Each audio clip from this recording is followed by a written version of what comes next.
জাপানে ৭,৩৭৯ পণ্যের শুল্কমুক্ত প্রবেশাধিকার পাচ্ছে বাংলাদেশ। ৭ রাউন্ড আলোচনার পর বাংলাদেশ জাপান অর্থনৈতিক অংশীদারি চুক্তি DJEPA করার বিষয়ে চূড়ান্ত সিদ্ধান্ত নিতে সম্মত হয়েছে দুই দেশ।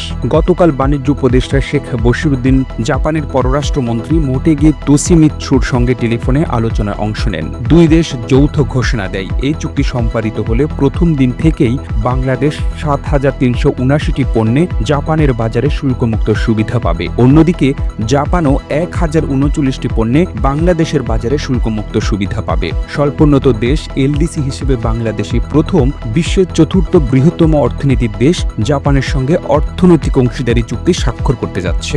এই চুক্তি বাংলাদেশের জন্য ব্যাপক বাণিজ্য ও অর্থনৈতিক সুফল বয়ে আনবে বলে প্রত্যাশা করা হচ্ছে। এই ভিডিওটি আপনি বাংলাদেশের কোন জেলা থেকে দেখছেন আমাদের কমেন্ট করে জানিয়ে দিন। আমরা পরবর্তী ভিডিওতে আপনাকে ধন্যবাদ জানাতে ভুলব না।